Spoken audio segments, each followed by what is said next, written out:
오늘 우리에게 주시는 하나님의 말씀은 요한복음 2장 13절에서 25절입니다. 유대인의 유월절이 가까운지라 예수께서 예루살렘으로 올라가셨더니 성전 안에서 소와 양과 비둘기 파는 사람들과 돈 바꾸는 사람들이 앉아 있는 것을 보시고 노끈으로 채찍을 만드사 양이나 소를 다 성전에서 내쫓으시고 돈 바꾸는 사람들에게 돈을 쏟으시며 상을 엎으시고 비둘기 파는 사람들에게 이르시되 이것을 여기서 가져가라. 내 아버지의 집으로 장사하는 집을 만들지 말라 하시니 제자들이 성경 말씀에 주의 전을 사모하는 열심히 나를 삼키리라 한 것을 기억하더라. 이에 유대인들이 대답하여 예수께 말하기를 내가 이런 일을 행하니 무슨 표적을 우리에게 보이겠느냐. 예수께서 대답하여 이르시되 너희가 이 성전을 헐라 내가 사흘 동안에 일으키리라. 유대인들이 이르되 이 성전은 36년 동안의 지었건을 내가 3일 동안에 일으키겠느냐 하더라. 그러나 예수는 성전된 자기 육체를 가리켜 말씀하신 것이라. 죽은 자 가운데서 살아나신 후에야 제자들이 이 말씀하신 것을 기억하고 성경과 예수께서 하신 말씀을 믿었더라. 유월절에 예수께서 예루살렘에 계시니 많은 사람이 그의 행하시는 표적을 보고 그의 이름을 믿었으나 예수는 그의 몸을 그들에게 의탁하지 아니하셨으니 이는 친히 모든 사람을 아심이요 또 사람에 대하여 누구의 증언도 받으실 필요가 없었으니 이는 그가 친히 사람의 속에 있는 것을 아셨음이니라. 아멘. 계속해서 요한복음 말씀을 함께 묵상하고 있습니다. 어제 묵상한 본문에서 예수님의 첫 번째 표적을 보았습니다. 갈릴리 가나의 혼인잔치에서 물이 포도주가 되게 하신 표적이지요. 그런데 오늘 본문에서는 분위기가 완전히 바뀝니다. 바로 앞에서 잔치의 기쁨을 주셨던 예수님이 성전 뜰을 분노로 뒤엎어 버리십니다. 이런 흐름 속에서 우리는 무엇을 생각할 수 있을까요? 먼저 물을 포도주로 바꾸신 표적은 단지 잔치의 부족을 채우신 사건이 아니었습니다. 그 집에는 율법의 정결 예식을 위한 물이 많이 있었지만 그 물은 무너진 혼인잔치를 살릴 수 없었습니다. 그 물을 예수님이 포도주로 바꾸실 때 무너진 혼인잔치가 살아났습니다. 즉, 이 표적은 율법 자체로는 불가능한 하나님과 우리의 혼인을 가능케 하시는 예수님의 새 시대가 도래했음을 보여줍니다. 그리고 오늘 본문에서 예수님은 장사의 소굴로 변질된 성전 뜰을 정리하십니다. 이 모습도 새 시대의 도래를 보여줍니다. 예수님이 우리의 새 성전이 되시고 우리의 예배를 새롭게 하신다는 것이지요. 그래서 오늘 본문을 읽다 보면 주님의 질문이 들려옵니다. 지금 너의 예배는 어떠하냐? 지금 너의 믿음은 어떠하냐? 이 질문을 생각하면서 오늘은 본문의 메시지를 통해 우리의 예배와 믿음을 함께 돌아보기 원합니다. 첫째로 우리의 예배도 정화되어야 합니다. 6월절 명절 어간에 예수님이 예루살렘 성전으로 가십니다. 성전은 하나님을 만나는 장소이지요. 하나님께 나아가서 죄를 회개하고 은혜를 입고 하나님의 이름을 높이는 자리입니다. 그런데 당시의 성전은 그런 모습이 아니었습니다. 성전 뜰에 소와 양과 비둘기를 파는 사람들이 있었고 돈을 바꾸는 사람들도 있었습니다. 예배를 위한 준비 때문이라고 어느 정도는 이해를 해봄직한 부분도 있습니다. 멀리서 오는 순례자들이 직접 제물을 끌고 올 수 없으니까 현장에서 제물을 구입하기도 했을 것입니다. 또 성전세를 내기 위해서 환전이 필요했을 수도 있습니다. 문제는 예배를 위한 준비라는 명목 때문에 정작 예배 자체가 뒷전이 되었다는 것입니다. 성전 뜰은 기도의 소리가 들려야 하는데 장사의 소리만 들렸습니다. 하나님을 바라는 갈망은 없고 이익을 바라는 욕망만 있었습니다. 이 모습을 예수님은 그냥 지나치지 않으셨습니다. 노끈으로 채찍을 만드셔서 짐승들을 내쫓으시고 환전하는 사람들의 상을 엎으셨습니다. 그리고 내 아버지의 집으로 장사하는 집을 만들지 말라고 그들을 꾸짖으셨습니다. 내 아버지의 집이라는 말씀에서 예수님의 마음이 나타납니다. 성전은 하나님의 임재가 약속된 하나님의 집입니다. 따라서 성전에서 가장 중요한 것은 하나님을 향한 예배이지요. 결국 예수님이 분노하신 이유는 단순히 성전이 어지럽혀졌기 때문이 아니라 하나님을 향한 예배가 무너졌기 때문입니다.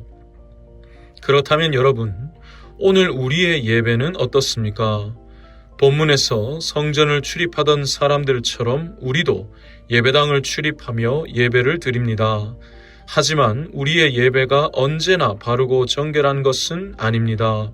몸은 예배의 자리로 왔지만 마음은 시장 바닥처럼 솟아날 수 있습니다.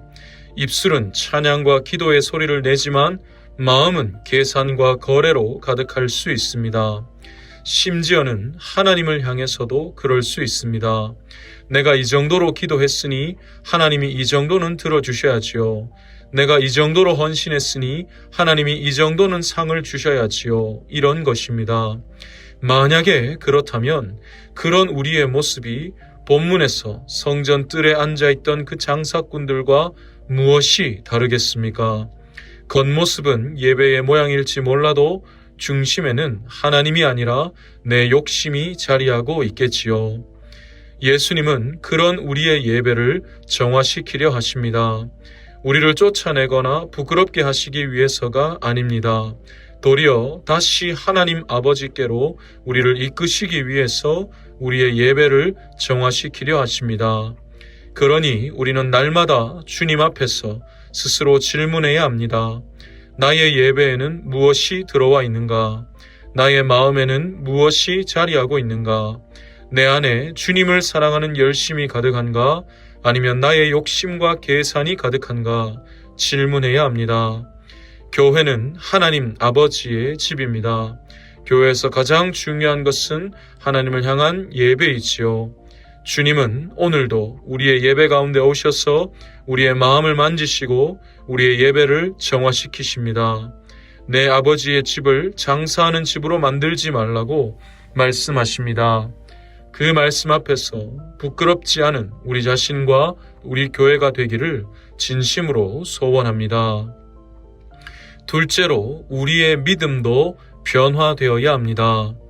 성전 뜰을 엎으시는 그 예수님을 보면서 유대인들이 질문을 던집니다.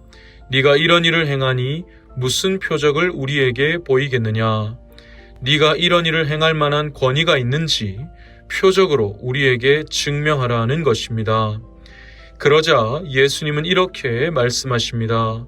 너희가 이 성전을 헐라 내가 사흘 동안에 일으키리라. 이 말씀을 요한은 이렇게 설명합니다. 그러나 예수는 성전된 자기 육체를 가리켜 말씀하신 것이라. 즉 예수님이 말씀하신 성전은 예수님 자신의 몸입니다. 그들이 예수님의 몸을 헐면 3일 만에 그 몸을 일으키신다는 것이지요. 이 말씀은 예수님이 새 성전의 시대를 여신다는 뜻입니다. 과거에는 성전이 하나님께 나아가는 길이었습니다. 성전에 가면 피 흘림의 제사가 있고 성전에 가면 죄 사함이 있었습니다. 하지만 이제 새로운 길이 열립니다. 예수님 자신이 하나님께 나아가는 새 길이 되십니다. 예수님 안에 피 흘림이 있고 예수님 안에 죄 사함이 있게 되는 것이지요. 그러기 위해서 반드시 필요한 일이 있습니다. 바로 예수님의 십자가 죽음과 부활입니다. 예수님은 바로 이것을 말씀하셨습니다. 예수님의 몸은 십자가에서 허물어지실 것이고 3일 만에 다시 일으켜지실 것입니다. 결국 당장의 표적으로 증거를 요구하는 사람들에게 예수님은 영원한 은혜의 말씀을 주신 것입니다. 그렇다면 여러분, 오늘 우리의 믿음은 어떻습니까? 우리도 주님께 당장의 표적만을 구하고 있지는 않습니까? 주님의 뜻이 정말로 그러시면 이렇게 되게 해주세요. 제가 정말로 그렇게 하기를 원하시면 저렇게 되게 해주세요. 구하고 있지는 않습니까? 만약에 그렇다면 그런 우리의 모습이 본문에서 주님께 당장의 표적으로 증명을 요구했던 그 무리와 무엇이 다르겠습니까? 믿음은 표적을 수집하는 것이 아닙니다. 표적을 보아야만 믿는 것은 믿음이 아니라 납득이지요. 하나님은 눈에 보이는 표적보다 말씀 자체를 믿기를 원하십니다. 믿음의 조상 아브라함을 처음 부르실 때에도 내가 앞으로 너에게 보여줄 땅으로 가라고 하시지 않았습니까? 또 오늘 본문 마지막에 보면 사람들이 예수님의 표적을 보고 믿었으나 예수님은 그들에게 자신의 몸을 의탁하지 않으셨다고 말씀합니다. 예수님은 그들의 속마음을 아셨기 때문이지요. 그러니 여러분, 우리는 날마다 우리의 믿음을 돌아보아야 합니다. 혹시 우리도 당장의 표적을 증거로 바라고 있지는 않습니까? 그렇다면 우리가 기대한 일이 일어나지 않을 때 우리의 믿음은 모래 위에 쌓은 집처럼 무너질 것입니다. 우리의 믿음은 표적으로 말미암지 않았습니다. 우리의 믿음은 예수님의 십자가 죽음과 부활로 확증된 전적인 은혜와 사랑으로 말미암았습니다. 따라서 우리는 이미 영원히 확실한 증거를 얻은 것과 같습니다.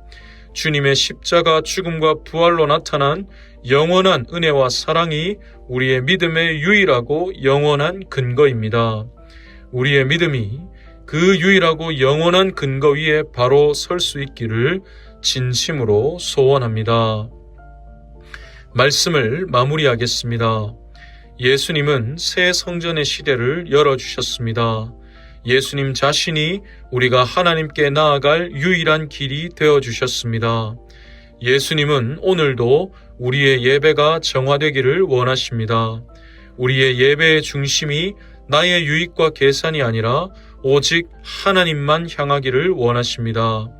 또 우리의 예배의 현장이 장사의 소굴이 아니라 참된 고백의 현장이 되기를 원하십니다.